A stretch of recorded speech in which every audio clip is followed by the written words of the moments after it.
Now here we are in Barca, about to turn into what they call the well road. Got something to show you down here. This is work that GWI are executing in the area.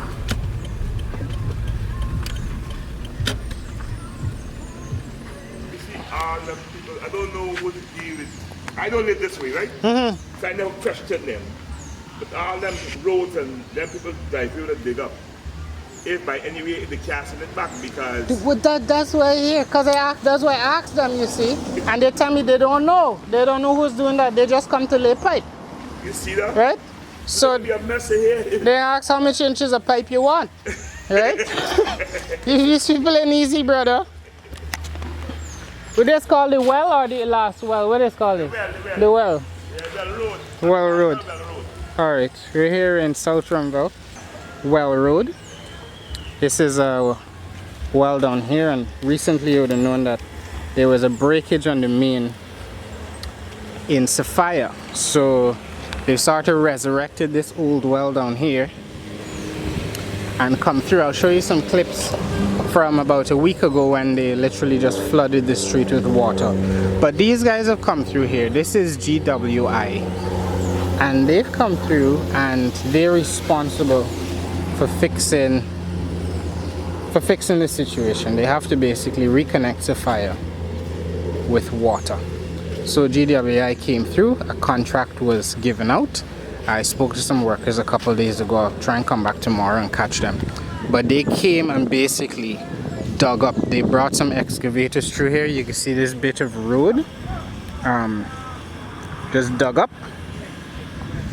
And I want to take you and show you the condition they've left people's parapets in. So they've dug up people's driveways. You can see, like down here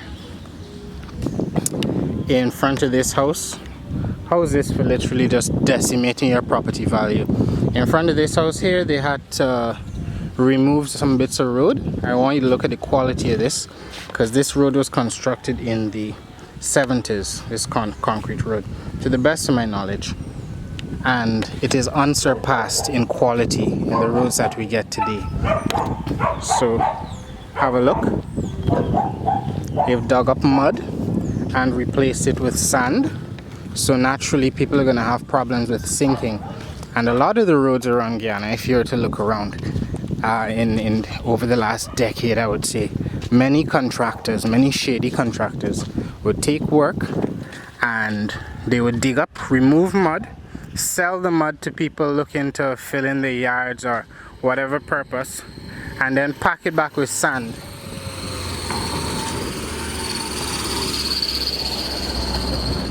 The end result of this sort of operation has been that you can see a lot of places where roads, they literally just look like they're always sinking.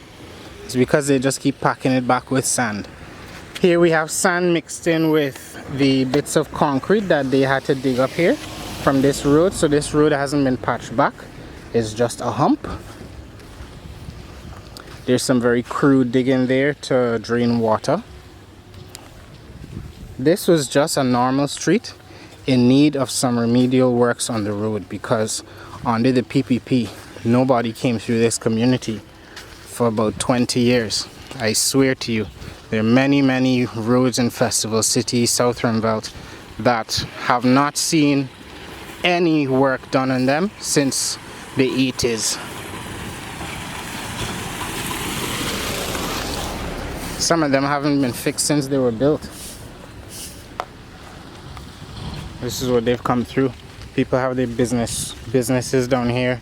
Everyone has spent their own money to do their drive.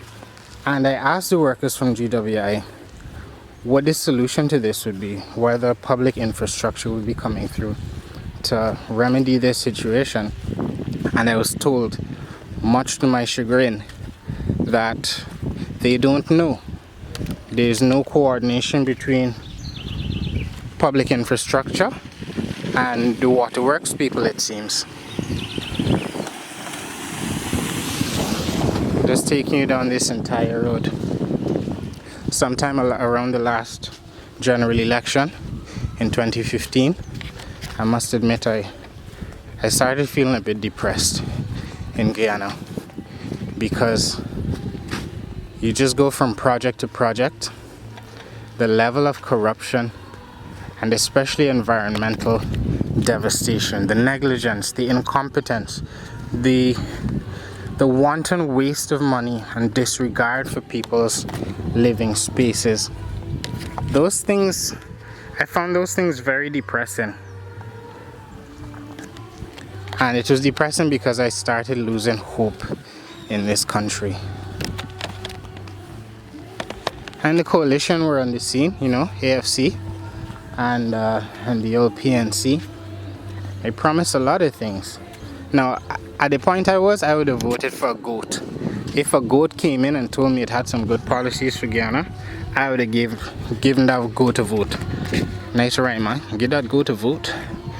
So you, Clement. But some hope was restored, I think, for many people in Guyana.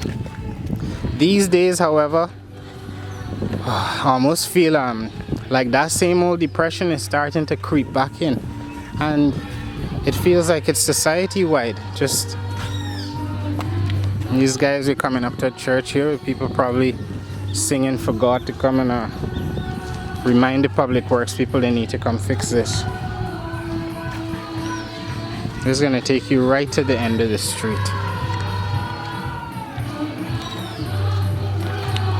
All politicians and ministers, they came in, they gave themselves a 50% increase, promising us better.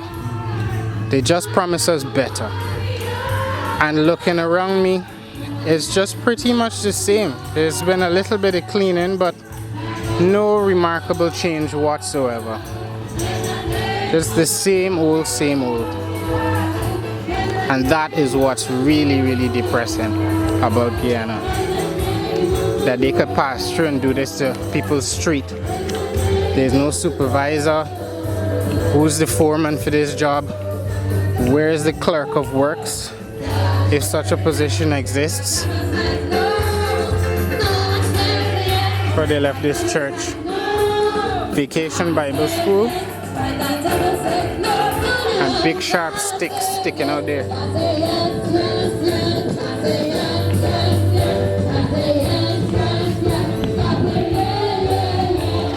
So this is what happens when they think nobody is looking or nobody can see. Just follow it all the way down. Here's some more of that pipe. That's just shoved into the mud. So you can see down here, gaps. Already got gaps and cracks. At least they put some mud back here, but yeah, this is it. All of that digging to connect a pipe which leads over this dam where people are squatting. They're squatting all along this dam. Hampers the flood alleviation efforts in South Ruimveldt. But they have to get over this dam. This is where that pipe leads, right? This is the uncleared drain. It runs possibly the entire length of this dam and can't be cleared because the drag line can't get onto there, right? And this is the devastation these guys have left.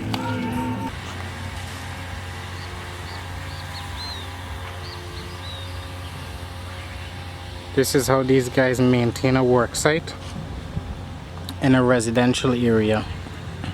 I didn't even need to tell you, but there's a lot of work to be done in Guyana. So we're here, back again. It's a Monday now. We're back at the well site where GWI work has been going on, and they've been basically digging up the road. So I'm just going to go have a word with some of these men that have been contracted to do the job, to get a few answers to the questions that were raised yesterday about the standard of the work, what the forward game is, you know, and who's responsible for what. Let me go chat to the workers quickly.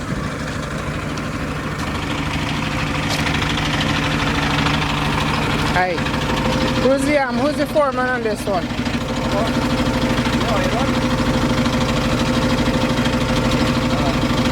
How much longer do you have here? It's a 2-month contract. It's a 2-month contract? And how far in are you? We just put over the other section already. So you finish on this side, like laying pipes and stuff on this side? Yeah, we gotta connect across the trench. Yeah. We gotta put back all the ways before we break up. So who's gonna do the concrete work? Yeah, we gonna You have to do all the concrete work. So within 2 months, everything is gonna be proper, looking great. Yeah, back all the roads. So you can cast back the road and everything? Alright, great.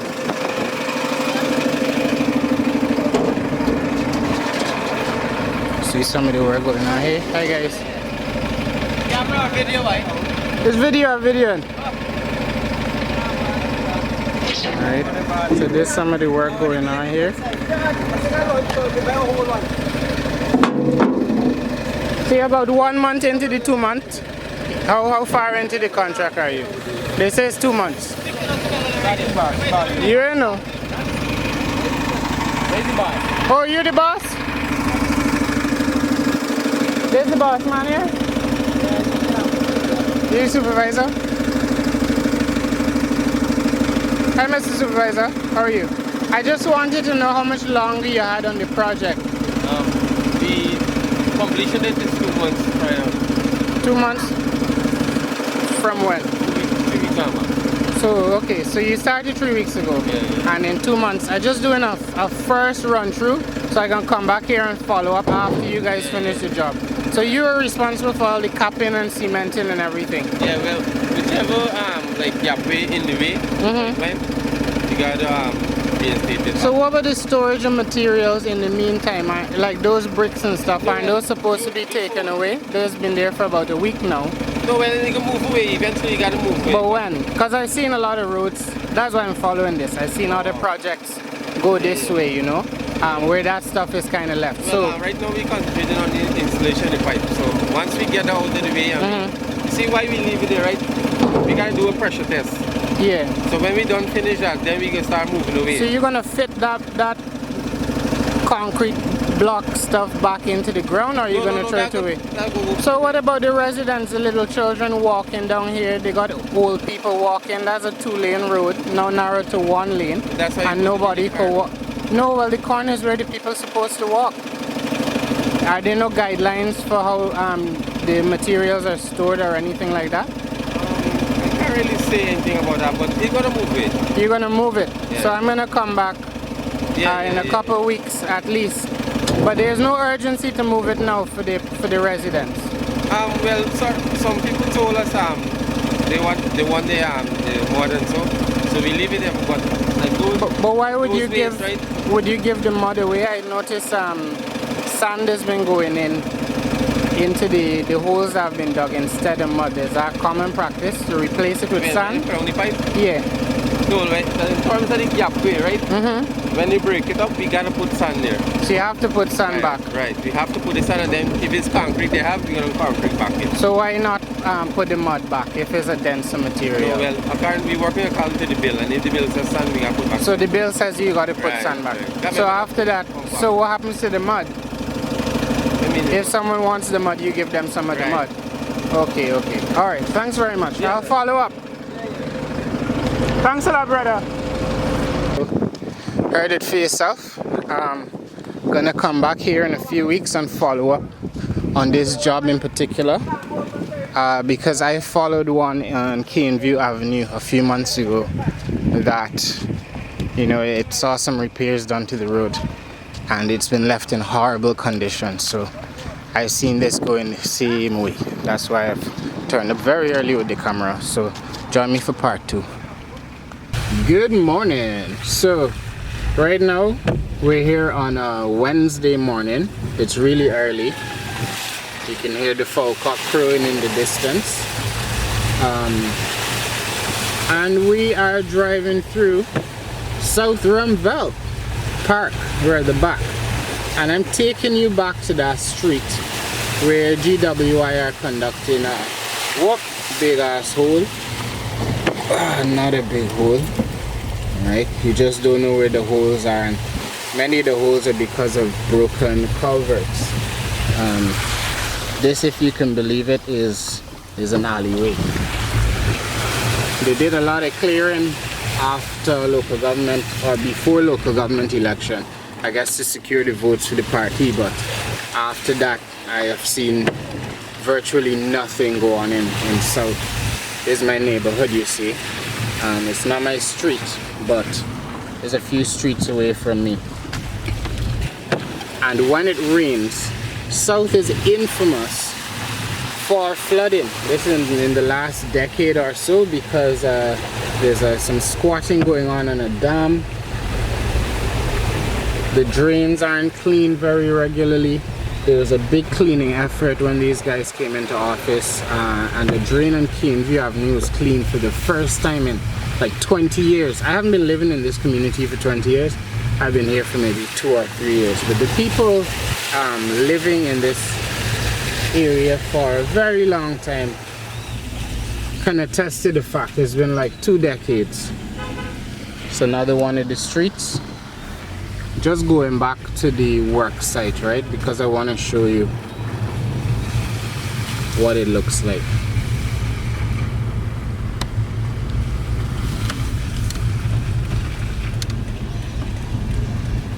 All right.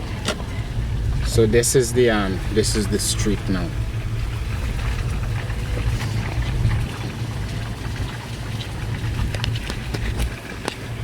I hope you can now understand why I was so concerned about when exactly they're moving all the debris on the side of the road.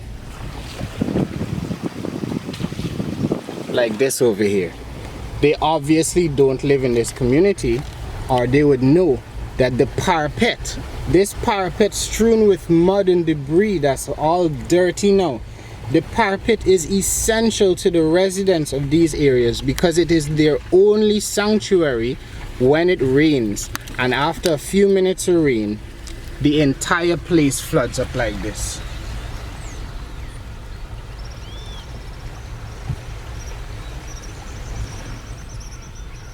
Okay, we're not in term time at the moment. We're in the school holidays.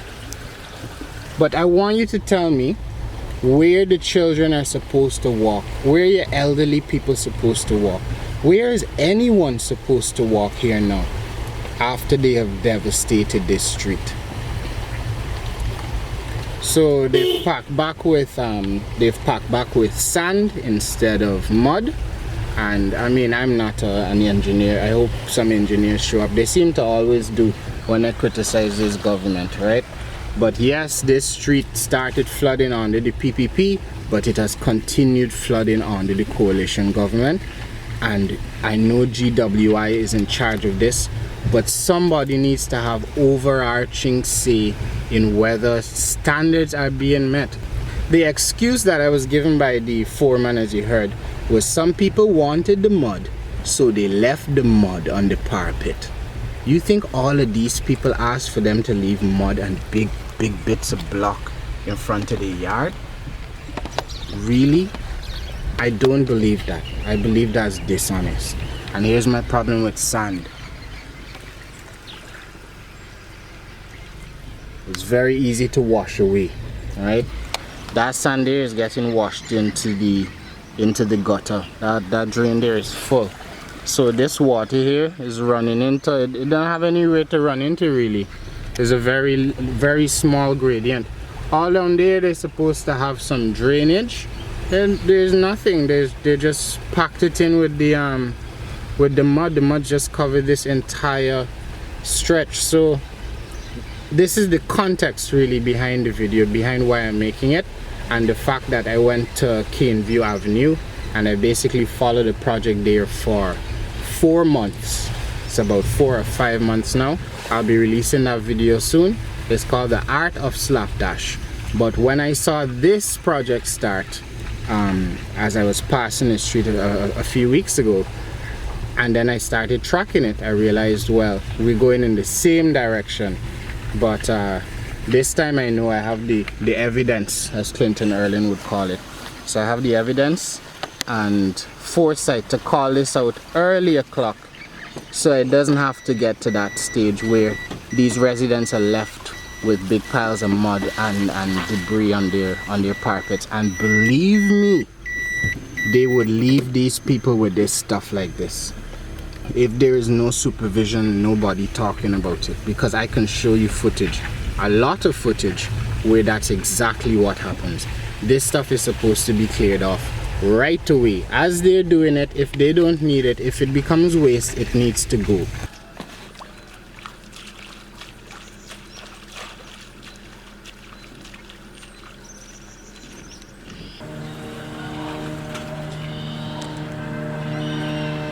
There's actually one of the workers from the project site. Well, I guess they're camping out here, but they've got underwear drying down here. It's become a base. They're actually living on the site. They are washing clothes. I mean, are you really supposed to be washing your underwear at the well where people get their water from? I don't know, man. We can come back at part 2. We're now on Aubrey Barker Road.